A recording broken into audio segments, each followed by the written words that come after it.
शादी अच्छी रीति से होने के लिए सब लोग अपने अपने प्रार्थना में याद कीजिएगा। ये आपका ही घर का शादी है। परमेश्वर आप सब लोगों को आशीष करे। आमीन।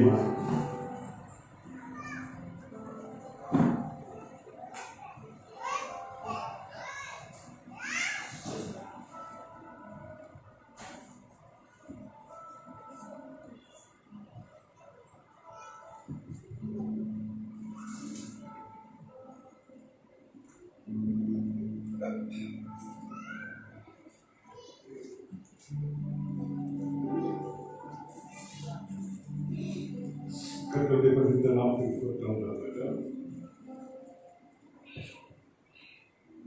அநேக நாட்களுக்கு பின்பு திரும்பவும் இந்த சபையிலே வந்து தேவனை கூட்டி சேர்த்ததை அவருக்கு நான் நன்றி தெரிவிக்கிறேன். परमेश्वर के नाम की महिमा हो। बहुत दिनों के बाद वापस परमेश्वर आप लोगों की कलीसिया में हमें लेकर आए, इसलिए मैं परमेश्वर को धन्यवाद देता हूँ। நாம் கேள்விக்காக ஒரு வசனத்தை எடுப்போம். हम संदेश के लिए एक वचन बोलेंगे। யோவான் எழுதின சுவிசேஷம் यूहन्ना का किताब 2ஆம் அதிகாரம் 2 अध्याय 1 முதல் 3 வசனங்களை எடுப்போம். 1 से 3 तक पढ़ेंगे। फिर तीसरे दिन गलील के काना में किसी का विवाह था और यीशु की माता भी वहां थी। यीशु और उसके चेले भी उस विवाह में निमंत्रित थे। जब दाखरस घट गया तो यीशु की माता ने उससे कहा, उनके पास दाखरस नहीं रहा। एक मिनट हम लोग आंखों को बंद करके प्रार्थना करेंगे। துதிக்கிறதாவே துதிகளின் மத்தியில் வாசம் செய்கிறவரே உம்மை ஸ்தோத்திரிக்கிறோம். கிருபை நிறைந்தவரே, இரக்கம் உள்ளவரே, தேவனே ஸ்தோத்திரம் ராஜா. அப்பா, இந்த வார்த்தை இயேசுவே, இந்த வார்த்தையை குறித்து நீர் பேச முடியாத கெவிக்கிற கர்த்தாவே, இந்த வார்த்தையில் என்னதான் இருக்கிறது கர்த்தாவே, இதற்கு உள்ள காரியம் என்ன அப்பா? நீர் உடைய பிள்ளைகளுக்கு நீர்தானே இதை வெளிப்படுத்த முடியாது இருக்கிறேன். நீர் வெளிப்படுத்தாதே இருந்தால் இந்த வார்த்தைகள் கர்த்தாவே ஒரு பிரயோஜனங்களே கர்த்தாவே. நீர் பேசும்போது கர்த்தாவே பிள்ளைகளுக்கு அப்பா இது ஆசீர்வாதமாக காணப்படும் கர்த்தாவே. நித்திய ஜீவனுக்கு ஏற்ற காரியமும் காணப்படுகிறது ராஜா. அப்பா, அந்த வார்த்தையை நீர் ஆசீர்வதியும் நீர் பேசும் துதிகள் நமக்கு உத்தேசிக்கிறோம். கர்த்தர் வெட்டுகள் மீட்டமாக இயேசு கிறிஸ்து நாமத்தில் எனக்கு தருவனே. ஆமென். सब लोग बैठेंगे। हम लोग வேதம் சொல்கிறது, शास्त्र में कहता है 3ஆம் நாளிலே கலிலேயாவில் உள்ள கானா ஊரிலே ஒரு கல்யாணம் நடந்தது. तीसरे दिन में काना गांव के गलीले में एक शादी हुआ। வேதம் சொல்லுது, यहाँ शास्त्र में कहता है 3வது நாள். तीसरा दिन। இந்த வார்த்தையை பார்க்கும்போது அதற்கு வாழையில தலையில அப்படி ஒரு வார்த்தையை காணப்படுகிறது. इस वचन को देखने के समय में ना तो इसको पूंछ है ना तो इसको सर है, ऐसा दिखने में आता है। நாம இந்த வார்த்தையை கேட்டு அப்படியே போயிடுவோம். हम लोग इस वचन को सुनकर ऐसे ही चले जाएंगे। இந்த ஆராய்ச்சியாளர்கள் வல்லுநர்கள் இந்த வார்த்தையை குறித்து கேள்வி கேட்பாங்க. जो संशोधन करते हैं वो लोग जो है इसके बारे में प्रश्न पूछेंगे। ஏனென்றால் 3வது நாள், எந்த 3வது நாள்? क्योंकि तीसरा दिन, कौन सा तीसरा दिन? வருஷத்தில் 3வது நாளா या साल में तीसरा दिन? அந்த வருஷத்தில் 3வது நாள் என்றால் எந்த மாதத்தின் 3வது நாள்? अगर साल का तीसरा दिन बोलने से कौन सा महीने का तीसरा दिन? இது எந்த வாரத்தின் முதல் 3வது நாள்? नहीं तो कौन सा हफ्ता का तीसरा दिन है? இங்கே எழுதப்பட்டிருக்கிறது 3வது நாள். यहाँ लिखा गया है तीसरा दिन। அப்படின்னா இந்த வார்த்தையில் ஏதோ ஒரு ஒளிந்திருக்கிறது. इसका मतलब इस शब्द में कुछ तो भी छुपा है। இதுல ஏதோ ஒரு ரகசியம் இருக்கிறது. इसके अंदर कुछ तो गुप्त बात है। நான் பார்க்கிறோம் ஓசியாவுல ओशिया में हम लोग देखते हैं 6ஆம் அதிகாரம் 1-2 வசனத்தை படிங்க. 6वां अध्याय पहला 1-2 को पढ़िएगा।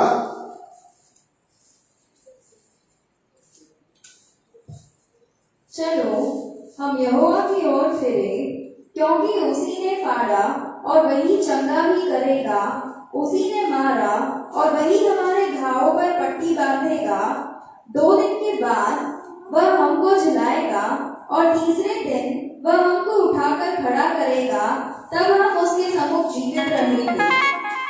வேதம் சொல்கிறது शास्त्र कहता है கர்த்தருக்கு திரும்புவோம் வாருங்கள், परमेश्वर के यहोवा के पास मुड़ेंगे आइए, நம்மை தீவினார் हमें उसने घायल किया அவரே நம்மை குணப்படுத்துவார், और वही हमें जो है चंगा भी करेगा, நம்மை அடித்தார் हमें उसने मारा है அவரே நம்முடைய காயங்களை கட்டுவார், और वही जो है अपने गांव को बांधेगा। 2 நாளைக்கு பின்பு 2 दिन के बाद அவர் நம்மை உயிர்ப்பிப்பார், वो हमें जिलाएगा, 3ஆம் நாளிலே तीसरे दिन में நம்மை எழுப்புவார்। वो हमें उठाएगा। அப்பொழுது तभी நாம் அவருடைய हम उसके சமூகத்தில் பிரவேசிப்போம்। सम्मुख में प्रवेश करेंगे। நாங்கள் கர்த்தருக்கு திரும்பவும் வாருங்கள், परमेश्वर के पास मुड़ेंगे आइए, எந்த ஒரு காரியமானாலும் சரி कोई भी बात क्यों ना हो, நாம் கர்த்தருக்கு தான் திரும்ப வேண்டும்। हम यहोवा के पास ही मुड़ना चाहिए। இந்த வேதத்தில் நாம் பார்க்கும்போது ஒரு 2 மனுஷனை பற்றி நான் சொல்கிறேன்। यहाँ शास्त्र लेख में हम लोग देखने के टाइम में 2 मनुष्य के पास बारे में मैं बताऊंगा। ஒரு ஆள் சவுல், एक व्यक्ति जो है साउल, ஒருவன் தாவீது। एक जो है दाऊद। சவுல் என்ன செய்கிறான்? साउल क्या करता है, ஒரு பிரச்சனை வந்து விட்டால் एक समस्या अगर आ गया तो அவன் குறி சொல்கிறவங்களிடத்திலும் वो बावी कहने वाले के पास, மற்ற அப்படி அநியாயம் பார்க்கிறவங்களுக்கு ஓடுவான்। बावी कहने वाले के पास वो जाता है, அவன் தேவனுக்கு வர மாட்டான்। वो परमेश्वर के पास नहीं आएगा। ஆனால் தாவீது அப்படி இல்ல, लेकिन दाऊद उस तरह नहीं है। ஒரு தவறு செய்தாலும் சரி, एक गलती करेगा तो भी, தேவன் தண்டிக்கும் போதும் சரி, परमेश्वर ताड़ना देने के समय में भी இவன் அவரை விட்டு ஓட மாட்டான்। ये उसको छोड़कर नहीं भागेगा। அவனை ஓடி காலை கட்டி பிடிக்கிறான்। वो उसके पास आकर पैर पकड़ लेगा। ஒரு சிறிய சம்பவத்தை நான் சொல்றேன்। एक छोटा घटना को मैं बताता हूँ। ஒரு நம்முடைய பிள்ளைகள் தவறு செய்யும் போது अपने बच्चों को गलती करने के समय में நாம் ஒரு கம்பெடுத்து அவனை அடிப்போம்। हम लोग जो है छड़ी को लेकर मारेंगे। அவன் ஓடுவான் என்றால் अगर वो भागेगा तो கோபத்தில் அந்த கம்பெடுத்து அவன் மீது எறிவோம்। हम लोग गुस्से में वो छड़ी को लेकर उसके ऊपर फेंकेंगे। என்ன செய்கிறோம் என்று நமக்கு தெரியாது। क्या करते हैं करके हमें मालूम नहीं। அதே நேரத்தில் वही समय में சில குழந்தைகள் என்ன செய்யும்? कुछ बच्चे क्या करेगा, அந்த தகப்பனுடைய காலை கட்டி பிடிக்கிறோம்। वो पिताजी का पैर को लोग एकदम पकड़ लेंगे। கட்டி பிடிச்சிட்டு அப்பா என்னை அடிக்காதுன்னாலும் वो बोलेगा पिताजी मुझे मत मारो करके। அந்த தகப்பன் அனுப்பானா? वो पिताजी मारेगा क्या? அவனை அன்பு செலுத்துவான்। वो जो है प्रेम करेगा। ஆனா ஓடக்கூடிய பிள்ளைய लेकिन दौड़ने वाले बच्चे को வெறுத்தி வெறுத்தி அடிப்பான்। वहाँ जो है दौड़ा कर मारेगा। வேதம் அப்படிதான் சொல்கிறது। शास्त्र लेख वैसे ही कहता है, கர்த்தருக்கு திரும்பவும் வாருங்கள், परमेश्वर की ओर मुड़ेंगे आइए। நம்மை தீர்ந்தால் उसने हमें घायल किया, அவரே நம்மை குணமாக்குவார், वही हमें चंगा करेगा। நம்மை அடித்தால் हमें उसने घायल किया, அவரே நம்முடைய காயங்களை கட்டுவார்। वही जो है अपने गांव को क्या है पट्टी बांधेगा। 2 நாளைக்கு பின்பு 2 दिन के बाद அவர் நம்மை உயிர்ப்பிப்பார், वो हमें जिलाएगा। 3ஆவது நாளில் तीसरे दिन में நம்மை எழுப்புவார்। वो हमें जीवित रहेंगे। 2 நாளைக்கு பின்பு 2 दिन के बाद நம்மை உயிர்ப்பிப்பார், वो हमें जो है जिलाएगा। ஆனால் 3ஆவது நாள் लेकिन तीसरा दिन நம்மை கண்டிப்பாக எழுப்புவார்। और वो हमें निश्चित रूप में वो जिलाएगा। 2 நாளுக்கு பின்பு என்று சொன்னது 3ஆவது நாள் தான்। 2 दिन के बाद बोलने से वो तीसरा दिन ही है, அது ஏதேனும் 2 வார்த்தை ஒரே ஒரு அர்த்தத்தை உடையதுதான்। क्योंकि दोनों भी शब्द का अर्थ एक ही है लगभग। அப்படி நினைப்பாங்க।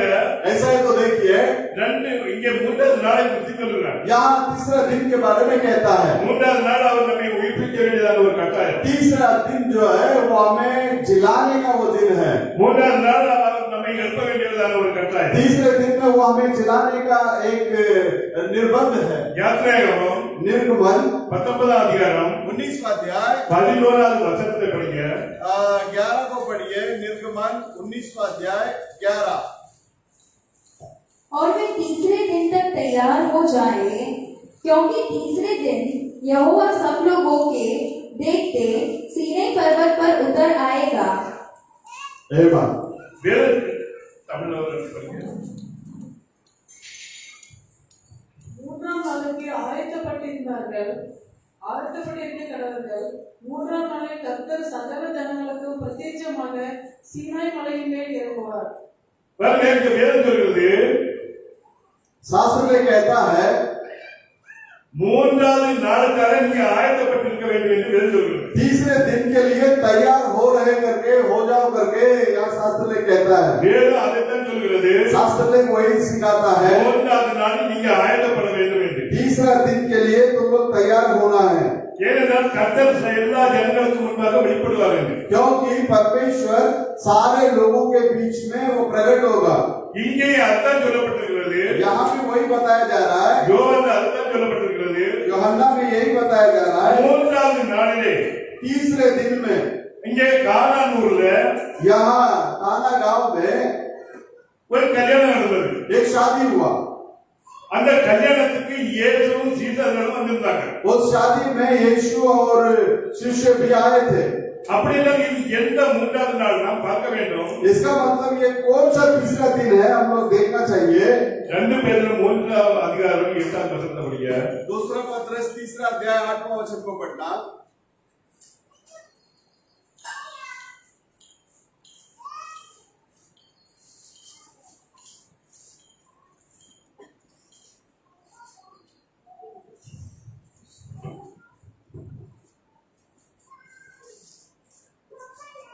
இருக்கிறியா?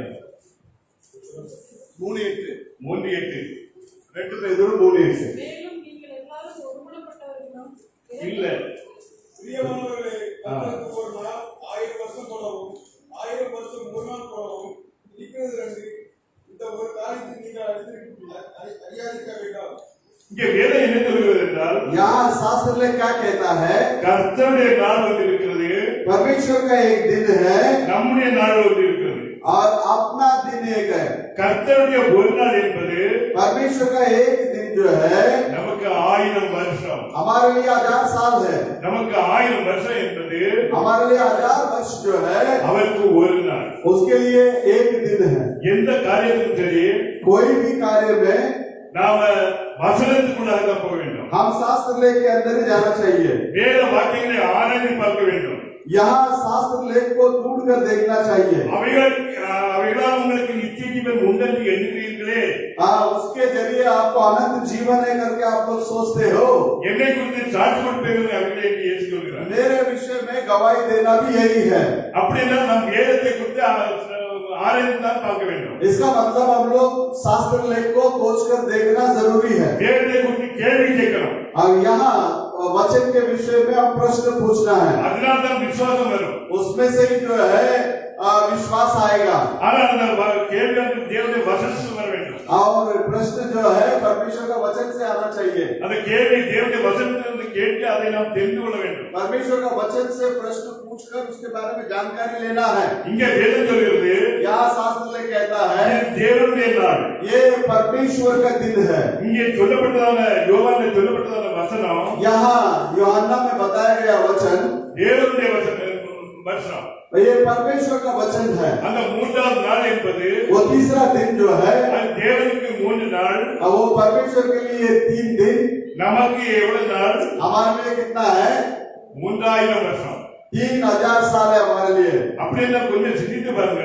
ऐसा है तो थोड़ा सोच कर देखिए, இந்த 3000வது வருஷத்தில் ये 3000 साल में ஆட்டுக்குட்டியாருடைய கல்யாணம் நடக்கும் என்று வேதம் சொல்கிறது. यहाँ शास्त्र में कहता है मेमना का शादी होगा। எங்க ஊர்ல இந்த இயேசுநாதருக்கு படத்தை போட்டு அது சில வருஷத்துக்கு முன்பாக हमारे गांव में कुछ साल पहले यीशु मसीह का फिल्म दिखा रहे थे। அந்த அவருடைய கை இப்படி இருக்கும், उनका हाथ ऐसा रहेगा। இதை வைத்து ஜனங்களை சொல்லியிருக்கிறாங்க 2000 வருஷத்துக்கு பிறகு உலகம் அழிந்து போக வேண்டும். इसको देखकर लोग कहने लगे कि 2000 साल के बाद ये दुनिया नाश हो जाएगा। நான் திருப்பதி இருக்கும்போது இந்த வார்த்தையை சொல்றது கேள்விப்பட்டிருக்கிறேன். मैं जब छोटा था उस समय में ये सब मैं सुना हूँ इसके बारे में। ஆனால் 2000 வருஷத்துக்கு பிறகு உலகம் அழியாது. लेकिन 2000 साल के बाद में दुनिया नाश नहीं होगा। 3000வது வருஷ ஆரம்பத்துல ये 3000 साल का शुरुआत में 3வது நாள் காலையில और तीसरे दिन के सुबह में ஆட்டுக்குட்டியாருடைய கல்யாணம் நடக்கும். यहाँ मेमना का शादी होगा। ஆட்டுக்குட்டியாருடைய கல்யாணத்துக்கு அங்கே இங்க பாருங்க இயேசுவும் போயிருக்காங்க, சீடர்களும் அழைக்கப்பட்டிருக்காங்க. यहाँ ये शादी में जो है यीशु को भी बुलाया है और शिष्य लोग भी आए। இந்த வார்த்தைகளுக்கு காரணம் பரமகாரனை குறித்ததான ஒரு வார்த்தை. ये शब्द जो है परम कानान के विषय में है। ஏனென்றால் இந்த உலகத்தில் உள்ள கானான் தேசம் வந்து இரத்த ஆகக்கூடியதான கானான் தேசம். क्योंकि ये दुनिया का कानान देश जो है वहाँ लहू का नदी बहा हुआ देश है वो, ஆனால் பரம கானான் அப்படி அல்ல. लेकिन परम कानान ऐसा नहीं है। வேதம் சொல்கிறது शास्त्र में कहता है பாலும் தேனும் ஓடுகிற கானான் தேசத்துக்கு என்று. वहाँ दूध और मध बहने वाला कानान देश करके, அப்படி என்றால் இந்த கானான் அல்ல, और इसका मतलब ये कानान नहीं है, அது பரம கானானை குறித்ததான ஒரு வார்த்தை. वो अपनी प्रकार के कानान के बारे में है। இங்கே கல்யாணம் நடக்கிறது. यहाँ शादी हो रहा है, அந்த கல்யாண வீட்டிலே उस शादी के घर में திராட்சை ரசம் பரிமாறப்படுகிறது. वहाँ द्राक्ष रस दिया जा रहा है। அந்த திராட்சை ரசம் அடுத்த ஒரு வருஷத்துக்கு வெளிப்படுத்தல் प्रकटीकरण 19 அதிகாரம் 19वां अध्याय 7வது வசனத்தை படிங்க. 7वां वचन को पढ़ेंगे। நாம் சந்தோஷப்பட்டு கலிகூர்ந்து அவருக்கு துதி சொல்ல கடவோம், துதி செலுத்த கடவோம். ஆட்டுக்குட்டி குட்டியானவருடைய கல்யாணம் வந்தது, அவருடைய மனைவி தன்னை ஆயத்த பண்ணினாள் என்று சொல்ல கேட்டேன். வேதம் சொல்கிறது यहाँ शास्त्र में कहता है ஆட்டுக்குட்டியானவருடைய கல்யாணம் வந்தது. यहाँ मेमना का शादी आया, அவருடைய மனைவியானவர் அவள் தன்னை அலங்கரித்தாள் என்று வேதம் சொல்கிறது. उसका पत्नी जो है वो अपने आप को श्रृंगार की करके लिखता है। அப்ப ஆட்டுக்குட்டியானுடைய கல்யாணத்துக்கு ये मेमना रूपी शादी को மணவாட்டி தன்னை ஆயத்தப்படுத்த வேண்டியதான ஒரு கட்டாயம். यहाँ दुल्हन जो है अपने आप को तैयार करने का एक समय है। ஆனால் இன்றைக்கு உலகத்தை பார்க்கும்போது आज दुनिया में देखने के समय में இயேசு கிறிஸ்து நாமம் என்று சொல்வது ஒரு கசப்பான ஒரு நாமமாக காணப்படுகிறது. यीशु मसीह का नाम कहेंगे तो एक कड़वाहट नाम के रूप में दिखने में आता है। பிதா குமாரன் பரிசுத்தாவி என்று சொல்லுவாங்க, पिता पुत्र पवित्र आत्मा करके कहेंगे, கர்த்தராகிய இயேசு கிறிஸ்து என்று சொல்ல மாட்டாங்க. प्रभु यीशु मसीह का नाम करके नहीं बोलेंगे। கர்த்தராகிய இயேசு கிறிஸ்து என்று சொல்வது அது சொல்றது பிசாசு என்று சொல்லி விடுவாங்க. प्रभु यीशु मसीह का नाम जब हम लेते हैं तो वो लोग बोलेंगे वो नहीं बोलने का, वो शैतान का है करके। வேதம் சொல்கிறது இயேசு கிறிஸ்து பெயரால் தான் ஞானஸ்நானம் பெற வேண்டும் என்று வேதம் சொல்கிறது. शास्त्र लेख में लिखा है यीशु मसीह के नाम से ही बपतिस्मा लेना है करके। ஐயோ அப்படி செய்யக்கூடாது. नहीं नहीं, ऐसा नहीं करने का है। பிதா குமாரன் பரிசுத்தாவின் பேர்ல தான் செய்யணும். पिता पुत्र पवित्र आत्मा के नाम से ही करना है। அது பிசாசு காரியம். वो शैतान का कार्य है। இயேசு கிறிஸ்து அவர்கள் தன்னுடைய பெயரால நீங்கள் பாவமன்னிப்பை பெறுங்கள் என்று சொல்லும்போது यीशु मसीह ने बोला है कि अब मेरे नाम से तुम लोग पाप की क्षमा को पाओ करके, ஏனென்றால் ரத்தம் அவரிடத்தில் இருக்கிறது. क्योंकि लहू उसके पास है, அந்த ரத்தத்தினால் நமக்கு பாவமன்னிப்பை தந்தார். उस लहू से उसने हमें पापों की क्षमा दिया है। அந்த ரத்தத்தின் வழியாகத்தான் நாம் கானான் ஊருக்கு போக முடியும். उस लहू के जरिए ही हम कानान के अंदर जा सकते हैं। பிதாவுக்கு அங்கே ரத்தம் கிடையாது, वहाँ पिता को लहू नहीं है, பரிசுத்தாவிக்கு ரத்தம் கிடையாது. पवित्र आत्मा को लहू नहीं है, ஏனென்றால் பிதாவும் பரிசுத்தாவின் குமாரன் ஒருவராக இருக்கிறார். क्योंकि पिता पुत्र पवित्र आत्मा वो एक ही है। தேவன் ஆவியாக காணப்படுகிறார். परमेश्वर आत्मा है, கர்த்தரே ஆவியானவர். यहोवा ही आत्मा है। எனவே அந்த ஆவியானவர் வேறு அல்ல. इसका मतलब वो आत्मा अलग नहीं है, தேவனுடைய ஆவிதான் அந்த ஆவி. वो परमेश्वर का आत्मा ही वो आत्मा அதை है। மூன்று கூறாக பாவித்து उसको 3 टुकड़ा में बनाकर இன்றைக்கு உலகம் மரணத்துக்கு நேராக போய் கொண்டிருக்கிறது. आज दुनिया जो है मरण की ओर जाता है। இயேசு கிறிஸ்துவின் பெயரை சொல்லும்போதே எரிச்சல். यीशु मसीह का नाम को कहने के समय पे जलन, கர்த்தராகிய இயேசு கிறிஸ்து என்று சொல்ல மாட்டோம். ये प्रभु यीशु मसीह करके नहीं बोलेगा। கர்த்தராகிய இயேசு கிறிஸ்து என்று சொல்லும்போது प्रभु यीशु मसीह करके कहने के समय में கர்த்தர் என்பது பிதா. यहोवा बोलने से, वो प्रभु बोलने से पिता, அப்படி எல்லாம் இப்படி சொல்லி பாருங்க. ऐसा बोलकर देखिए, பிதாவாகிய இயேசு கிறிஸ்து, पिता रूपी यीशु मसीह, கர்த்தராகிய கிறிஸ்து यहोवा मसीह தாவீது ஊரிலே பிறந்தார். वहाँ दाऊद के गांव में पैदा हुआ। யார் பிறந்தார்? कौन पैदा हुआ? கர்த்தர் பிறந்தார். यहोवा पैदा हुआ। பிதாவாகிய கிறிஸ்து பிறந்தார். वहाँ पिता मसीह पैदा हुए। அந்த பிதாவாகிய கிறிஸ்துவுக்கு वो पिता मसीह को இயேசு என்று பெயரிட்டார்கள். यीशु करके नाम रखा। இயேசு என்பது அதாவது இயேசு கிறிஸ்து சொல்கிறார், यीशु मसीह कहते हैं இது என்னுடைய பெயர் அல்ல, ये मेरा नाम नहीं है, பிதாவின் பெயர். ये पिता का नाम है। பிதாவின் பெயர்னாலே, पिता के नाम से, என்னுடைய பெயர்னாலே मेरे नाम से, பிதா அனுப்ப போகிற वो पिता भेजने वाला, தேற்றவாளர், वो तसल्ली देने वाला सहायक, பரிசுத்தாவியை தேற்றவாளருக்கு என்ன பெயர்? पवित्र आत्मा जो तसल्ली देने वाला, उसका भी नाम क्या है? இயேசு. यीशु।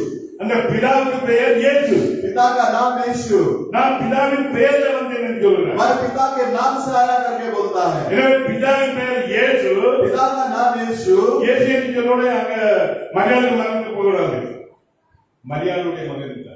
यीशु करके बोलने से मरियम का बेटा करके मत जाओ। வானத்தை பூமியை உண்டாக்கிய கர்த்தர் என்று பார்க்க வேண்டும். वहाँ आकाश और पृथ्वी का निर्माण किया उस यहोवा की ओर देखो। அந்த கர்த்தர் இன்னைக்கு தாவீது ஊரில் பிறந்தார். वो यहोवा आज दाऊद के गांव में पैदा हुआ। அந்த பிதாவுக்கு இயேசு பிறந்தார். उस पिता को यीशु करके नाम रखा। இது எப்போது நம்முடைய உள்ளத்தில் இருக்க வேண்டும். यह हमेशा हमारे मन में रहना जरूरी है। உபாகமத்தில் அதுதான் சொல்கிறார். अनुवाद में वही कहता है, இந்த வார்த்தைகளை इस वचन को உன் கையை அடையாளமா கட்டு, ये तेरे हाथों में चिन्ह के रूप में बांध, உன் வீட்டு வாசல்ல எழுது, तेरे घर के चौखट पे लिख, சுவர்கள்ல எழுது, दीवारों पे लिख, உன் பிள்ளைகளுக்கு கர்த்தாய் போதித்து கொடு. तेरे बच्चे लोगों को गौर से इसको सिखा। சாப்பிடும் போதும் சரி, खाने के समय में அப்போது பிள்ளைகளை கேளுங்க, आप बच्चों से पूछिए, நம்முடைய தேவனாகிய கர்த்தர் ஒருவரே, अपना यहोवा परमेश्वर एक ही है அந்த ஒருவர் இயேசு கிறிஸ்து. और वो एक जो है प्रभु यीशु मसीह है। இதை நீங்கள் எப்போதும் மனதில் வைக்க வேண்டும் इसको आपको हमेशा मन में रखना चाहिए। என்று நீங்கள் சொல்லிக் கொடுக்க வேண்டும். आप उनको ऐसा सिखाना चाहिए। தூங்க போகும்போதும் சரி, वहाँ सोने के लिए जाने के समय में भी பிள்ளைகளை கேளுங்க, बच्चों लोगों को पूछिए, நம்முடைய தேவனாகிய கர்த்தராகிய இயேசு கிறிஸ்து ஒருவரே, हमारा यहोवा परमेश्वर एक ही है। இதை எப்போது நீங்கள் உங்கள் மனதில் வைக்க வேண்டும். इसको हमेशा आप लोग अपने मन में रखना चाहिए। தூங்கி எந்திரிக்கும் போதும் சரி, सोकर उठने के समय में भी அப்போது கர்த்தாய் நீங்கள் போதிக்க வேண்டும். उसको उस बच्चे लोगों को आपको सिखाना चाहिए। பிள்ளைகளை கேளுங்க, बच्चों लोगों को पूछिए, நம்முடைய தேவனாகிய கர்த்தராகிய இயேசு கிறிஸ்து ஒருவரே, हमारा प्रभु परमेश्वर एक ही है, மூன்று பேர் அல்ல. तीन नहीं है। இது எப்போது நீங்கள் உங்கள் உள்ளத்தில் வைக்க வேண்டும். आप लोग हमेशा अपने मन में रखना चाहिए। உங்கள் கைகளை நீங்கள் இதை அடையாளமாக கட்ட வேண்டும். आपके हाथों में इसको चिन्ह के रूप में बांधना चाहिए। இந்த வார்த்தையை குறித்து தியானிக்க வேண்டும் इस वचन के रूप में ध्यान करना है। என்று நீங்கள் சொல்ல வேண்டும் என்று உபாகம் சொல்கிறது. ऐसा आप लोग बोलना चाहिए करके अनुवाद कहता है। 6:4 இதே சொல்கிறது. 6:4 इस रीति से कहता है। அது சாதாரணமாக அல்ல, ये साधारण रीति से नहीं, முழு உள்ளத்தோடும், पूरा मन से, முழு பலத்தோடும், पूरे बल से முழு ஆத்மாவோடும், और पूरे आत्मा से முழு சிந்தையோடும் और पूरे विचार से அவரில் அன்பு கூற வேண்டும். उसके ऊपर प्रेम करना चाहिए। எத்தனை பேருக்கு மேல? எத்தனை பேருக்கு மேல? कितने लोगों के ऊपर? ஒருவர் மேல. कितने लोगों के ऊपर? एक ही के ऊपर, மூன்று பேருக்கு மேல அல்ல, 3 जन के ऊपर नहीं, ஒருவர் மேல एक के ऊपर நீங்கள் விசுவாசம் வைக்க வேண்டும். आप विश्वास रखना चाहिए। பிசாசுக்கு நன்றாக தெரியும் और शैतान को अच्छे से मालूम है தேவன் ஒருவரே, परमेश्वर एक ही है। இதை நீங்கள் விசுவாசிக்கிறது நல்லது. इसको आप लोग विश्वास करते हैं वो अच्छा है। பிசாசுகள் விசுவாசித்து நடந்துகிறது. और शैतान भी विश्वास करके दर काटता है। இப்ப பாருங்க, अभी देखिए, இங்க வேதம் சொல்கிறது, यहाँ शास्त्र में कहता है, ஆட்டுக்குட்டியானுடைய கல்யாணம் வந்தது. मेमना का शादी आया, அங்கே அவருடைய சீடர்கள் இருக்காங்க. वहाँ उसके शिष्य लोग भी है। மணவாட்டி தன்னை ஆயத்தப்படுத்தினாள். बस दुल्हन अपने आप को तैयार कर रही है। இனி மணவாளன் ஒரு பையனுக்கு பேரு, ராஜான்னு ஒரு பையனுக்கு பேரு இருக்கு. यहाँ दूल्हा और राजा करके उसका नाम है। அவனுடைய பெயர் தான் அந்த மணவாட்டிக்கு தக்கப்படும். उसका ही नाम जो है उस दुल्हन को भी होना चाहिए। அவனுடைய அண்ணன் தம்பி சொந்தக்காரங்க பேர அந்த பொம்பளை தப்பாளா? वो दुल्हन के शादी होने के बाद वो दुल्हन के साथ में राजा का ही नाम लगेगा, ना तो उसका भाई, उसका पिताजी या कोई भी रिश्तेदार का नाम नहीं। அது விபச்சாரத்தில் போய்விடும். वो जो है व्यभिचार के अंदर चला जाएगा। கற்புள்ள கணிகையாக वहाँ आबरू के साथ में रहने वाले कुमारी के बने கிறிஸ்து என்னும் ஒரே புருஷனுக்கு मसीह जो एक ही पति को உங்களை நான் ஒப்பு கொடுக்க விரும்புகிறேன் சொல்றோம் பவுல். आप लोगों को सौंप देने के लिए मैं सोचता हूँ करके पौलुस कहता है। ஆனால் இங்கே மூன்று பேர் எங்களுக்கு அது நாயகனாக இருப்பாரு. वहाँ नायक के रूप में होगा। எங்களுக்கு மூன்று பேர் உண்டு. हमारे लिए 3 जन है। மூன்று பேருக்கு சண்டை வந்தா என்ன நிலைமை ஆகும்? 3 जन को अगर झगड़ा हो तो क्या स्थिति होगा? இந்த இந்து புராணத்துல அப்படி உண்டு. हिंदू कुरान के अंदर ऐसा है। அப்படி இருந்தாலும் நான் தமிழ் நம்ம பைபிள்ல இருந்து சொல்லுவேன். मैं शास्त्र लेख से बात कर रहा हूँ। பிதா ஒருவர், पिता एक, குமாரன் ஒருவர், पुत्र एक, பரிசுத்தாவி ஒருவர். पवित्र आत्मा एक। மூணு பேருக்கு சண்டை வராது. तीनों जन को झगड़ा होगा कि नहीं होगा? சேரை பற்றி ரொம்ப சண்டை வருது. आज जो है कुर्सी के बारे में बहुत झगड़ा होता है। அதை நம்ம முதல்ல எடுத்து அந்த கீழே வரைக்கும் அந்த சேருக்காக தான் சண்டை. पहले से लेके नीचे तक वो चेयर का झगड़ा है। இது எங்க இருந்து வந்தது? அங்க இருந்து தான் வந்தது. ये किधर से आया? उधर से ही आया है। தேவனுக்கும் பிசாசுக்கும் சண்டை. परमेश्वर और शैतान को लड़ाई। பிசாசு தேவனுடைய சேரை ஆசைப்பட்டான். यहाँ शैतान जो है परमेश्वर के चेयर के ऊपर इच्छा किया। உன்னதமானவருக்கு ஒப்பாவே என்று சொன்னான். उस परम प्रधान के तुल्य में बनूंगा करके बोला। அவருக்கு மேலாக என்னுடைய சிங்காசனத்தை அமைப்பேன். उसके ऊपर मैं अपने सिंहासन को रखूंगा बोला। அதுதான் இன்னைக்கு நடந்து கொண்டிருக்கிறது. वही आज हो रहा है। ஒருவேளை இவங்க மூன்று பேராக இருந்தால், अगर ये लोग तीन जन होते तो பிதா சொல்ல நான் தான் இந்த ஜனங்களை படைத்தேன். पिता कहता है कि मैं इन लोगों को सृष्टि किया। எனவே இந்த ஜனங்கள் என்னை தான் வணங்கணும்னு சொல்றாரு. पिता बोलेगा ये लोग मुझे नमन करना चाहिए। குமாரன் சொல்ல இல்ல நான் தான் ரசம் நீ இவர்களுக்கு ரட்சிப்பு கொடுத்தேன். पुत्र बोलेगा नहीं नहीं मैं अपना खून बहाकर इनको उद्धार किया है। அப்படின்னு இவரு சொல்ற சண்டை பிடிப்பாரு. वैसा ये झगड़ा करेगा। அந்த நேரத்துல பிதாவுக்கும் குமாரனுக்கும் சண்டை வந்துடும். उस समय में पिता और पुत्र के बीच में लड़ाई शुरू हो जाएगी। பரிசுத்தாவி வந்துருவாரு. पवित्र आत्मा आएगा। நான் தான் இவங்களுக்கு வழி நடத்துறேன். बोलेगा अभी अगुवाई इनको मैं ही कर रहा हूँ। अभी நடக்குமா நடக்காது? होगा क्या नहीं होगा? மூன்று பேரும் ஒருவர். ये तीनों जन एक है, எனவே பிரச்சனை கிடையாது. इसलिए समस्या नहीं है। மூன்று காலங்களில் மூன்று தோற்றத்தில் வந்தார்.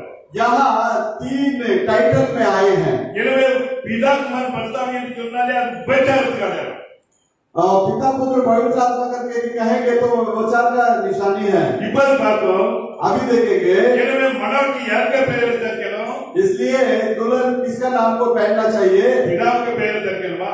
पिता का नाम को पहनना है क्या? இல்ல பரிசுத்தாவிக்கு பெயர் தக்கணுமா? नहीं तो पवित्र आत्मा का नाम को पहनना है क्या? கிறிஸ்துவின் பெயர் தக்கணும். मसीह का नाम को पहनना है। இயேசுவின் பெயர் தக்கணும். यीशु का नाम को पहनना है। அப்பதான் அவ கிறிஸ்து அதாவது மனவாட்டி. तभी वो जो है वो दुल्हन है। ஆனா இதைய தரிக்காதவங்க इसको जो नहीं पहनते वो लोग நாங்க தான் மனவாட்டி என்று இன்னைக்கு பரிசாத்துக்கிறாங்க. हम लोग ही दुल्हन है करके बहुत ही बताते हैं। இயேசு பெயரை வெறுக்கிறவங்க यीशु मसीह का नाम को नफरत करने वाले நாங்க தான் மனவாட்டி என்று மனவாட்டி சபைன்னு வச்சுக்கிறாங்க. हम लोग ही जो है दुल्हन का कलिसिया करके रख लेते हैं। கூடுதல் பெந்தேகோஸ்தலங்க அதுதான் சொல்றாங்க. अधिकतम पेंटेकोस्टल वाले लोग वही कहते हैं। அக்கிரம தேகாரே நீங்க யாருன்னு எனக்கு தெரியாது. अरे अधर्मियों कुकर्मियों आप लोग कौन है मुझे नहीं मालूम। என்னோட அழைப்புகள் என்று சொல்றேன். मुझसे दूर चले जाओ करके शास्त्र में कहता है। இயேசுவின் பெயரை அல்லாமல் यीशु मसीह के नाम के अलावा ரட்சிப்பு இல்லை, वहाँ उद्धार नहीं है, விடுதலை இல்லை, छुटकारा नहीं है, மீட்பு இல்லை, वहाँ छुटकारा नहीं है, அடைக்கலம் இல்லை. वहाँ शरण स्थान नहीं है। வாங்க இங்க यहाँ மனவாட்டி தன்னை ஆயத்தப்படுத்தினார். दुल्हन अपने आप को तैयार कर रही है। அப்படின்ற மனவாட்டி யாரு? इसका मतलब दुल्हन कौन है? நாம தான். हम ही लोग हैं। நாம நம்மை ஆயத்தப்படுத்தணும். हम अपने आप को तैयार करना है। அடுத்தபடியாக பார்க்கும்போது उसके बाद में हम जब देखते हैं இங்க ஆட்டுக்குட்டியுடைய கல்யாணம் வந்தது. यहाँ मेमना का शादी आया। அவர் அங்கே என்ன அங்கே விருந்து பரிமாறப்பட்டது. वहाँ जो है जेवनहार दिया गया। விருந்திலே வந்து திராட்சை ரசம் பரிமாறப்பட்டது. वहाँ जेवनहार में जो है वहाँ द्राक्ष मधु दिया गया। ஆனால் திராட்சை ரசம் குறைபட்டது. लेकिन द्राक्ष रस जो है कम हो गया। நீங்கள் படிக்கிற வெளிப்படுத்தல் प्रकटीकरण 6ஆம் அதிகாரம் 6வது வசனம். 6वां अध्याय में 6वां वचन।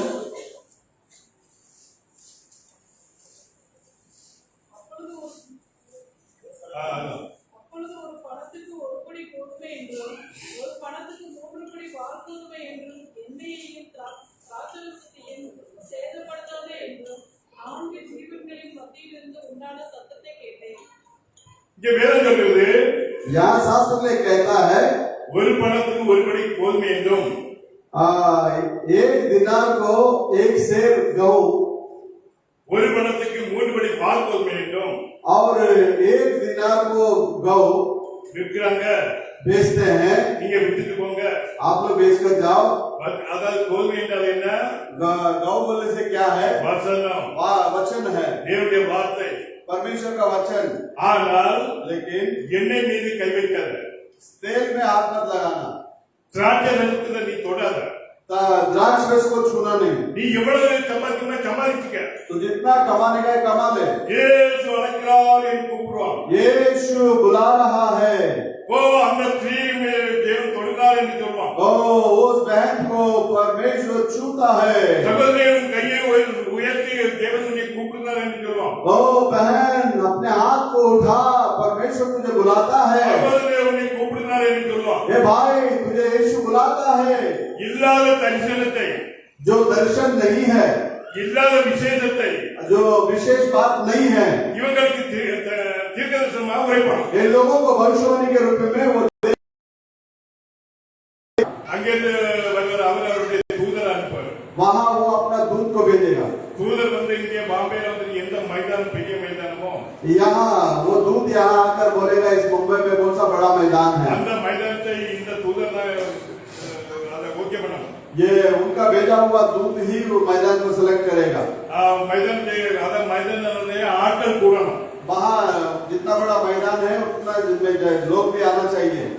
அது நிறைய ஆட்களை சேர்த்து வைத்துக்கிட்டு वो सारे लोगों को इकट्ठा करके இந்த போதகர்மாருக்கு ये जो उपदेश देने वालों को 25, 30, 40 லட்சம் முதல்ல பேமெண்ட் பண்ணணும். वहाँ 25, 30, 40 लाख पेमेंट करना है। முன்னெல்லாம் டிராப்ட் எடுத்து அனுப்பணும். पहला ड्राफ्ट निकाल के भेजना है। அக்கௌண்ட் என்ன டிரான்ஸ்ஃபர் ஆயிட்டு இந்த மொபைல் எல்லாத்தையும் ஆகி வருது. अभी जो है सब मोबाइल में ट्रांसफर हो जाता है, ஆன்லைன்ல ஆகுது. ऑनलाइन में हो रहा है। அவருடைய அக்கௌண்ட்ல முதல்ல ஒரு 25 லட்சம் போயிடணும். पहला उनके अकाउंट में 25 लाख रुपए जाना है। அங்க இருந்து எவ்வளவு ஆட்கள் வராங்களோ वहाँ से जितना लोग आते हैं அவங்களுக்கு 5 ஸ்டார் 7 ஸ்டார் ஹோட்டல்ல வந்து ரூம் புக் பண்ணணும். उन लोगों को 5 स्टार 7 स्टार ऐसा होटलों में रूम बुक करना है। அங்கே அவங்களுக்கு உணவு பரிமாறப்படணும் பண்ணணும். वहाँ उनको जेवनहार होना जरूरी है। அது அந்த மீட்டிங் வரும்போது वो लोग मीटिंग में आने के समय में பாதுகாப்பு கொடுக்கணும். उनको संरक्षण भी देना है। அவர் என்ன சொல்றாரு? वो क्या बोलता है? இயேசு உன்னை குணப்படுத்துகிறார்னு சொல்றாரு. यीशु आपको चंगा करता है करके, இயேசு உன்னை கூப்பிடுறாரு என்று சொல்றாரு. यीशु आपको बुलाता है करके எல்லோரும் கைகளை உயர்த்துங்க, தேவனுக்கு ஒப்பு கொடுங்க.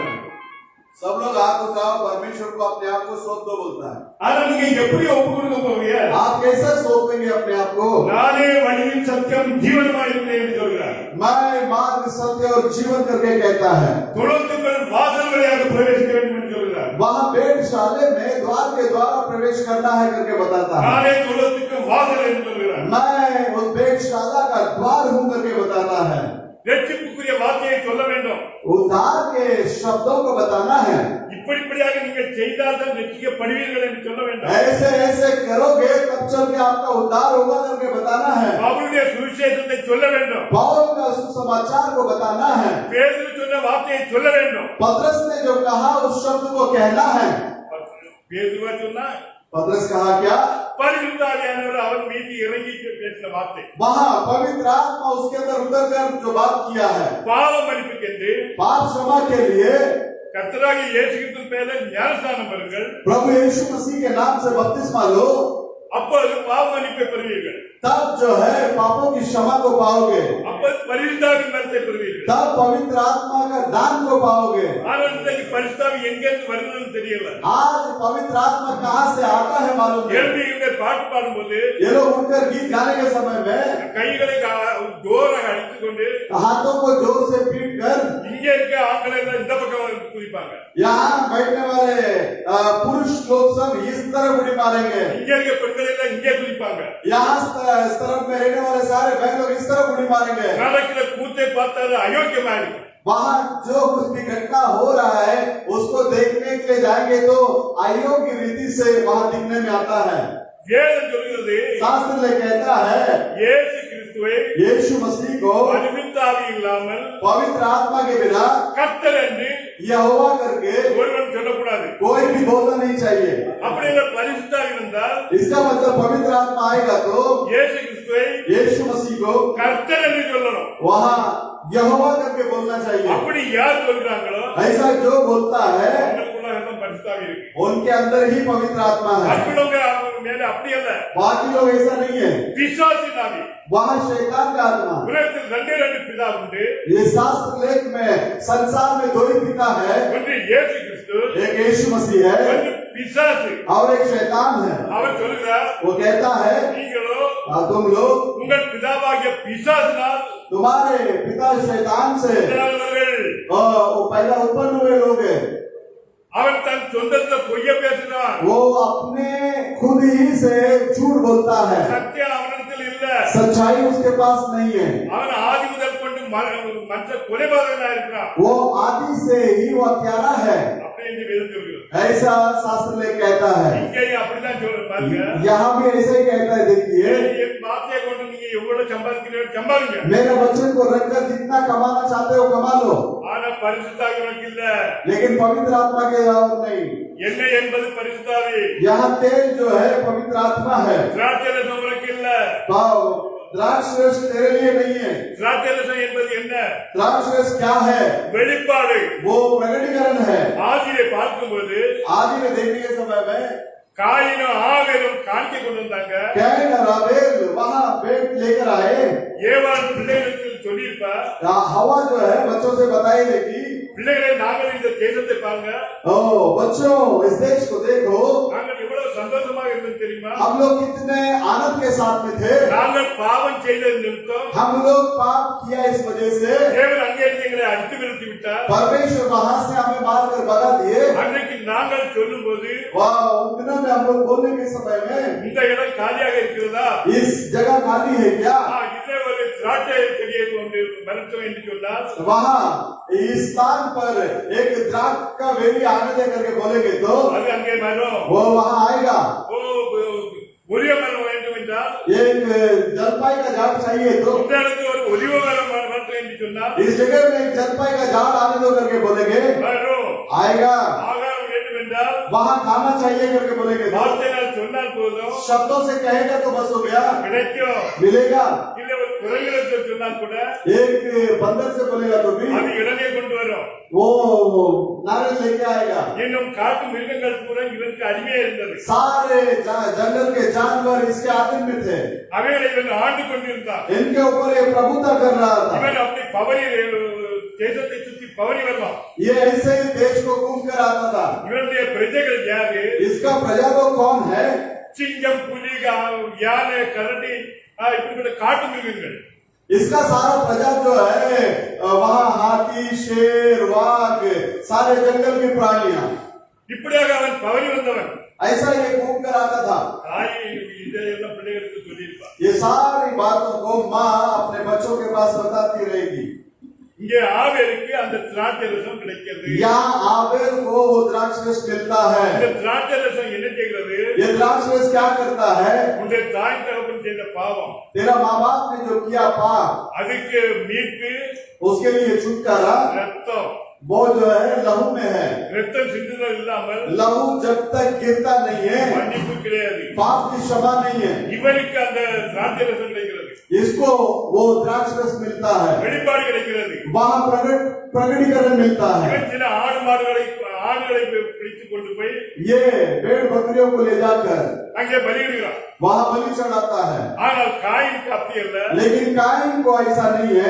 பிரகாரமான ஒரு போதகர், वो संसार के रीति का एक उपदेश करने वाला, அவன் இப்படிதான் அலங்கரிப்பான். ये ऐसा ही श्रृंगार करेगा। பலிபீடத்தை எல்லாம் அலங்கரித்தான். वहाँ सारे वेदी को श्रृंगार किया, ரொம்பவும் அழகான பூக்கள் என்று மனங்களை தெளித்து அவன் அங்கே அலங்கரித்தான். बहुत ही अच्छे रीति से वहाँ फूल वगैरह लगाकर उसने श्रृंगार किया। கனி வகைகளில் கனி, वो फल फ्रूट, பயிர் வகைகள், वहाँ धान्य, பூக்கள், फूल, இவை பழ வகைகள், सारे फल फ्रूट, எல்லா வகையும் வைத்துக் கொண்டு இவன் அங்கே பூஜை பண்ணுகிறான். ये सारे चीजों को ले आकर वहाँ वो पूजा करता है। ஆனால் அவனோ கொண்டு சென்று பலி எடுக்கிறான். वहाँ मेमने को ले जाकर बलि करता है। அதுதான் வெளிப்பாடு. वही जो है प्रकटीकरण। தேவன் அந்த வெளிப்பாடை ஏற்றுக்கொள்கிறார். परमेश्वर उस प्रकटीकरण को स्वीकार करते हैं। அவனுடைய காணிக்கையை ஏற்றுக்கொள்கிறார். उसका ऑफरिंग को, भेंट को जो है स्वीकार किया। இன்றைக்கு உலகத்தில் உள்ளவங்க आज संसार के लोग அந்த வெளிப்பாடு இல்லாம उस प्रकटीकरण के बिना நாங்கள் பறந்துடுவோம் என்று हम लोग उड़ जाएंगे कहकर பறைசாற்றி கொண்டிருக்காங்க. कहते हैं। இந்த ஜனங்களை கொண்டு அழிவுக்கு கொண்டு போகிறாங்க. लोगों को नाश की ओर ले जाते हैं। வேண்டாம், ஒரு வார்த்தை படிங்க. एक शब्द को पढ़िएगा। மத்தேயு 23 அதிகாரம் मत्ती 23वां अध्याय 13வது வசனம். 13वां वचन।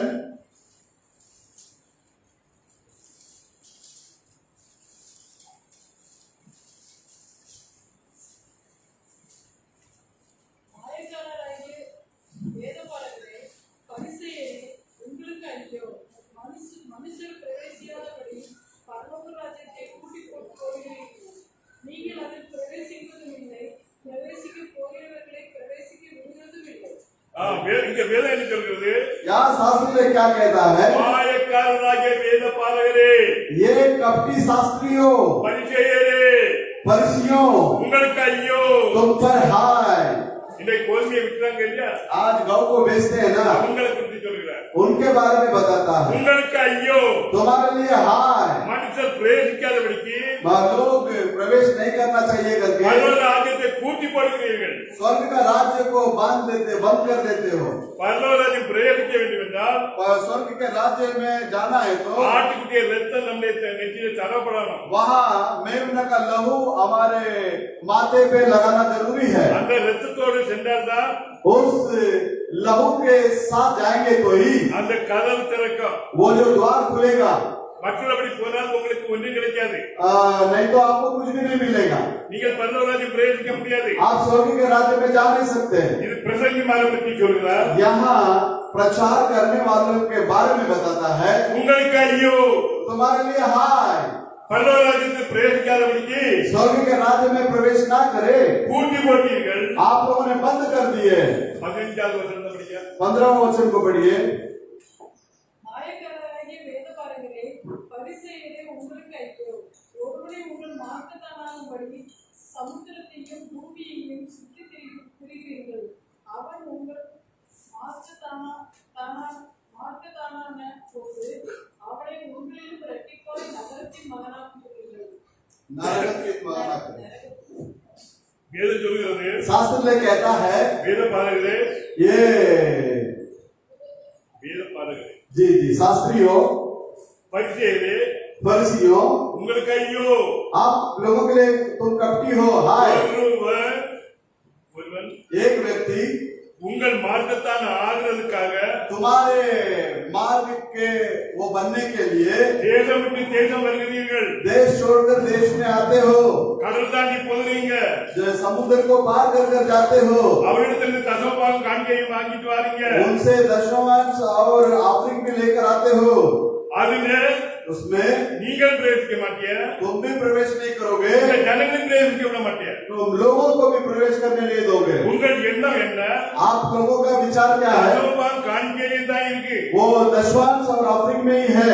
மாயமான போதனை, वहाँ कपटी उपदेश, தந்திரமான வார்த்தைகள். वहाँ कपटी वचन। இவன் ஜெபம் பண்ணிட்டான்னு சொன்னா ये प्रार्थना कर देगा तो கண்ணீர் அப்படியே வடியும்.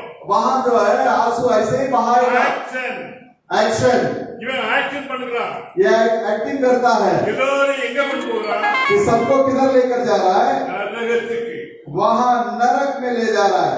சிங்கிள் தண்டனை இல்ல, तो ये सिंगल दंड नहीं है, டபுள் இரட்டிப்பாக वहाँ जो है डबल पोर्शन है।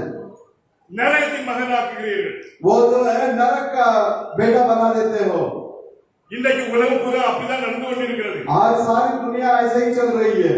ஆனால் இந்த நித்திய ஜீவனுக்குள்ள வசனத்தை கொண்டு சொல்லும் போது लेकिन अनंत जीवन का वचन के बारे में बताने के समय में அவன் சொல்கிறான், पौल कहता है, என்னுடைய சத்தியத்தின் பிரகாரமாக मेरे सच्चाई के अनुसार பட்ச பாதகம் இல்லாதவர் वहाँ पक्षपात नहीं करने वाला நியாயம் தீர்க்கும் போது न्याय करने के समय में அந்நாளிலே உங்களுக்கு தெரியும் उन दिनों में तुमको मालूम पड़ेगा இவருடைய வசனத்தின் பிரகாரமா அவர் நியாயம் தீர்ப்பார் इसके वचन के अनुसार जो है वो न्याय करेगा பவுலை நீங்கள் அற்பமா நினைக்கிறீர்களா पौल को आप लोग कमजोर समझते हो क्या என்னுடைய சத்தியத்தின் பிரகாரம் சொல்றான் मेरे सच्चाई के अनुसार करके वो बोलता है நான் இதை ஒரு மனுஷனால் பெற்றதில்லை इसको मैं एक मनुष्य से नहीं पाया ஒரு மனுஷனிடமிருந்து கற்றதும் இல்லை और एक मनुष्य से मैंने लिया भी नहीं இயேசு கிறிஸ்து எனக்கு இதை சொல்லி தந்தார் यीशु मसीह ही हमको इस बातों को क्या क्या सिखाया அவர் எனக்கு இதை கற்பித்தார் उसने मुझे सिखाया இதை தவிர உங்களுக்கு ரட்சிப்பு இல்லை வேற इसके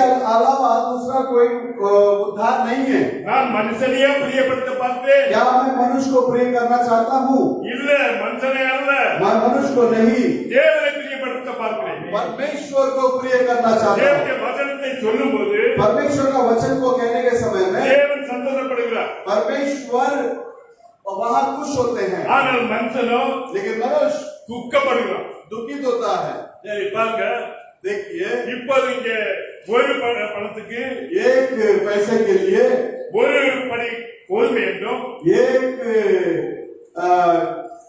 शेर गेहूं ஒரு பணத்துக்கு और एक दिनार को மூன்று படி பால் கோதுமை என்று விற்றார்கள் और 3 शेर जो है जेव करके वो बेचते हैं எண்ணெய் திராட்சை சேதப்படுத்தாது और तेल और द्राक्ष रस को खराब मत करना திராட்சை ரசத்தில் கை வைக்காத वहाँ द्राक्ष रस के ऊपर हाथ मत लगाना எண்ணெய் உனக்குரியதல்ல ये तेल तेरा नहीं है நீ இந்த உலகத்துக்குரியவன் உலகத்துக்கு பார்த்துட்டு போ ये तो ये संसार का है इस संसार की बातों को देखकर जा பரலோகத்துக்குரியவர்கள் तो जो स्वर्ग के लोग हैं கண்மலையின் மேல் வாசம் செய்கிறவர்கள் वो चट्टान के ऊपर वास करने वाले लोग அவர்களுக்குரிய வார்த்தை இது उनके लिए ये शब्द है இந்த திராட்சை ரசம் அவர்களுடையது ये द्राक्ष रस उनका है அவர்கள் கண்மலையிலும் लेकिन चट्टान में கண்மலை சிகரத்தில் வாசப்படுகிற ஜனங்க लेकिन चट्टान के ऊपर वास करने वाले लोग எச்சரிக்கையாகி वो हमेशा सावधानी से रहो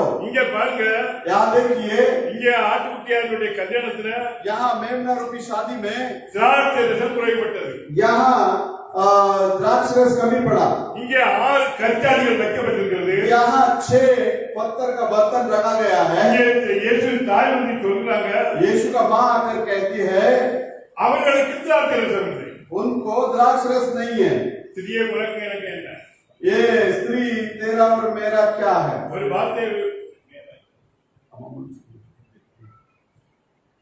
பாருங்க உனக்கு எனக்கு என்ன आपके लिए मेरे लिए क्या है என்று சொன்ன தேவன் ऐसा जो बोलने वाला परमेश्वर சீசர்களை கூப்பிட்டார் शिष्यों को बुलाया அந்த ஜாடியில தண்ணீரை நிரப்புங்கள் என்றார் वहाँ उस बर्तनों में पानी को भर दो बोले அந்த தண்ணீர் மண்டு வச்சவங்களுக்கு தெரியும் அது தண்ணீர் என்று जो उस बर्तन के अंदर जो पानी भरा उनको ही मालूम है वो पानी है करके அதை அவர் தொட்டு ஆசீர்வதிக்கும் போது उसको वो छूकर आशीष करने के समय में அது விசேஷித்த ஒரு திராட்சை ரசமாக மாறுகிறது और वो जो है एक विशेष द्राक्ष रस के रूप में वो बदलता है எது வரைக்கும் அவர் ஒருவரை தொடரலையோ जब तक मसीह एक व्यक्ति को छूता नहीं அந்த है தண்ணீர் வெறும் தண்ணியாக தான் இருக்கும் वो पानी केवल पानी के रूप में रहेगा அந்த ஆத்மா வெறும் செத்த ஆத்மாக தான் இருக்கும் वो प्राण केवल मरा हुआ प्राण होगा எப்போது அவர் அதை தொடுகிறாரோ जब वो उसे छूता है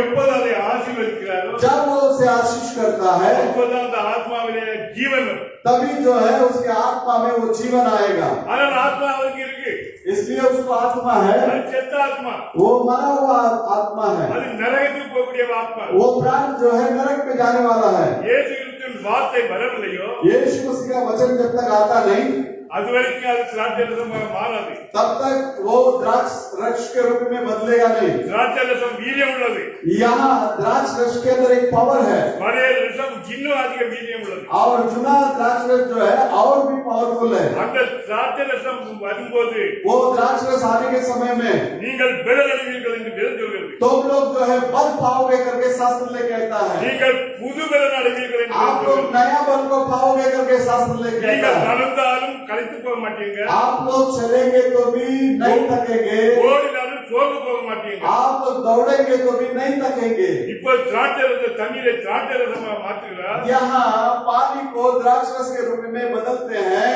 அது வெறும் கற்சாடி தான். वो केवल पत्थर का बर्तन है, நாம வெறும் மண்பாண்டம். हम सिर्फ मिट्टी का बर्तन है। கற்சாடி திடீர்னு உடையாது. वो पत्थर का बर्तन जल्दी टूटेगा नहीं, ஆனால் மண்சாடியோ இந்த மண்பாண்டமோ लेकिन ये मिट्टी का बर्तन, ஒரு சிறிய கல்லெடுத்து வச்சுட்டாலும் உடைஞ்சிடும். ये छोटा बर्तन रहेगा तो भी टूट जाएगा। இந்த மண்பாண்டத்தை அவரிடத்தில் ஒப்படைக்க इस मिट्टी का बर्तन को उसके हाथ में सौंप देना है, அவர் அதை ஆசீர்வதிப்பார். वो उसे आशीष करेगा।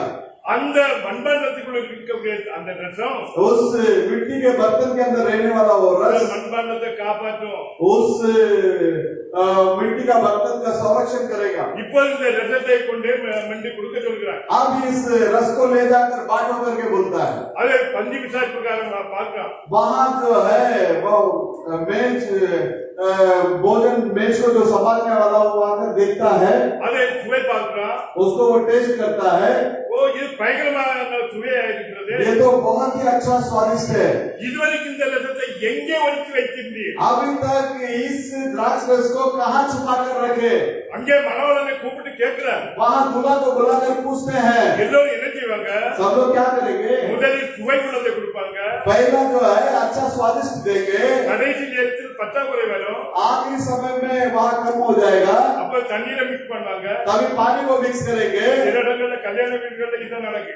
कुछ घरों में शादी के घर में यही होता है। எங்க ஊர்ல பொதுவாக இறைச்சி சாப்பாடு சாம்பார் பருப்பு இந்த ஐட்டங்கள் இதுதான் இருக்கும். हमारे गांव में जो है पत्ते के ऊपर खाना रहेगा, सांबार भाजी ये सब रहेगा।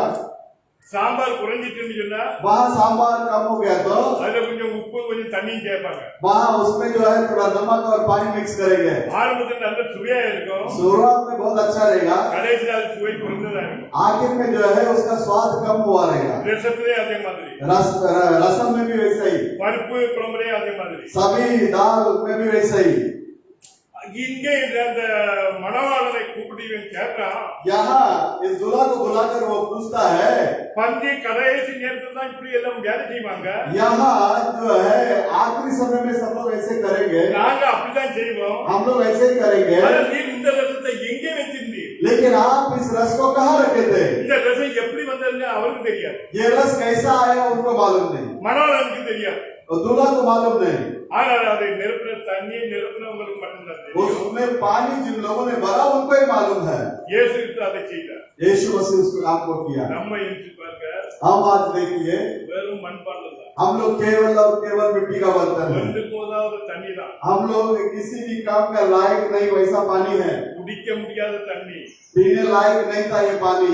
அவருடைய ஆவி நம்மிடத்தில் வரும்போது उसका आत्मा हमारे अंदर आने के समय में அது பரிசுத்தமான ஒரு தண்ணியாக மாறும். वो पवित्र पानी के रूप में बदलेगा। இந்த மண்பாண்டத்தை உடைக்க எவரால் முடியாது. इस मिट्टी का बर्तन को तोड़ने के लिए किसी से भी नहीं होगा। அவருடைய ஆவியில என்றால் और उसका आत्मा अगर नहीं होगा அந்த तो கற்காடியின் நோக்கி போகும். उसका वो जो पत्थर का बर्तन भी टूट जाएगा। இதுல வந்து சொல்ல வேண்டிய டைம் ஆனபடினால் நான் கொஞ்சம் பேச முடியல. यहाँ समय हो चुका है, इसके लिए मैं ज्यादा बात नहीं कर இதை पा रहा। எடுத்துக்கொள்ளப்பட்டது உண்டு. इसके अंदर उठाए ले जाना है। அந்த எடுத்துக்கொள்ள ஏன்னா மனோரம என்பது மனோட்டியை எடுத்துக்கொள்ள வேண்டும் அல்லவா? वहाँ दुल्हा आने के समय में दुल्हन को लेकर जाना है। அவர் மத்திய ஆகாயத்தில அந்த ரெண்டு எடுத்துக்கொள்ளப்பட்டது உண்டு. दो उठाए ले जाना है, ஒன்று ரகசிய வருகை. एक जो है गुप्त आगमन। அந்த ரகசிய வருகையில தான் उस गुप्त आगमन में மனோட்டி அவர் எடுத்துக்கொள்கிறார். दुल्हन को वो ले रहा है। பகிரங்க வருகையில और वो जो खुलेआम जब आता है தேவ எக்காலத்தோடும் परमेश्वर के उस आवाज से தூதர்களுடைய ஆரவரத்தோடும் और दूतों का ललकार के साथ எக்கால சத்தத்தோடும் और ललकार के साथ அதே अங்கே இறங்கி வருவார். वहाँ वो उतर कर आएगा। அது இரண்டாவது வருகை. वो दूसरा आगमन। இந்த வருகை அப்படி அல்ல. ये वो आगमन ऐसा नहीं है। மணவாட்டியை எடுப்பது दुल्हन को लेना, ரெண்டு பேரும் தூங்கி எடுத்திருப்பாங்க. दो जन सोए रहेंगे, அவங்களுக்கு ஒரு ஆளை காணாம போகும். उसमें एक गायब हो जाएगा। ரெண்டு பேரும் வேலை செய்து கொண்டிருப்பாங்க. दो जन काम करते रहेंगे, அதுல ஒரு ஆளை காணாம போகும். उसमें एक आदमी गायब हो जाएगा। மத்தியானத்துக்கு பிறகு பெண்கள் இயந்திரம் அரைப்பாங்க. वहाँ कुछ लोग यंत्र चलाएंगे। இப்போது நமக்கு எல்லாம் மிஷின் ஆயிடுச்சு. மிக்சி, கிரைண்டர், சக்தி இப்படி எல்லாமே இயந்திரத்தில் अभी सब ऑटोमेटिक हो चुका है। வீடுகள்ல யாரும் செய்யறது கிடையாது. घरों में कोई करता नहीं, அன்றைக்கு அப்படி அல்ல. वो कभी वैसा नहीं है। அடுத்த நாள் உள்ள சாப்பாட்டுக்குரிய பொருட்களை हाँ, खाने का கோதுமையை அரைப்பாங்க. वहाँ जो है वो लोग पीसते थे। அப்ப ரெண்டு பேரும் இயந்திரம் அரைத்து கொண்டிருக்கிறவங்கள दो जन जो आटा पीसते रहेंगे, ஒரு ஆள் காணாம போகும். एक जन गायब हो ஒரு ஆள் जाएंगे। காணாம போகும் என்று சொன்னால் एक जन गायब हो जाएंगे बोलने से ஏற்றுக்கொள்ளப்படும். उठाए ले जाना। இந்த மூன்று காரியமும் அதாவது பாருங்க, இதே செகண்ட்ல और ये तीनों बात इसी सेकंड में இங்கே பார்க்கும்போது கிட்டத்தட்ட 1 மணி ஆகிறது நேரம். यहाँ लगभग 1 बजने के लिए आया है। அமெரிக்காவிலே பார்க்கும்போது अमेरिका में देखने के समय में இரவு 12 மணி ஆயிருக்கும். वहाँ रात का 12 बजे होगा। நீங்க ரஷ்யாவிலே பார்க்கும்போது रशिया में देखने के समय में அதிகாலை வேளையாயிருக்கும். वहाँ सुबह होगा। அப்ப ஒரே செகண்ட்ல தான் और एक ही समय में இந்த காரியம் நடக்கும். ये समय होगा, कार्य होगा। வேதம் சொல்கிறது शास्त्र में कहता है பரலோகத்திலே स्वर्ग में அரை மணிக்கு ஒரு நேரம் அமைதல் உண்டாயிற்று.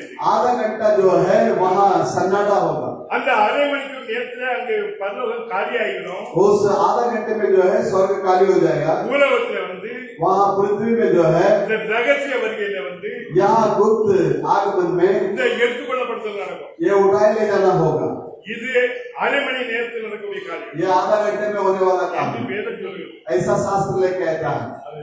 எனவே इसलिए அவர் வருகைக்காக, उसके आगमन के लिए, ரகசிய வருகைக்காக, गुप्त आगमन के लिए, மணவாட்டியாக दुल्हन के रूप में நாம் அவருக்கு ஒப்பு கொடுத்து हम उसके हाथों में सौंप देना चाहिए। हमें நம்மை अपना ஆயத்தப்படுத்துவோம், हम अपने आप को तैयार करेंगे। நம்மை தயார்படுத்துவோம். हम अपने आप को तैयार करेंगे। ஆட்டுக்குட்டியாருடைய கல்யாணம் வந்தது. मेमना का शादी आया। கர்த்தர் தாமே நம்ம ஒவ்வொருவரையும் ஆசீர்வதிப்பார். प्रभु यीशु मसीह हम सब लोगों को आशीष करें। सब लोग उठकर खड़े हो जाएंगे। चेतन वो कबूट खोलना।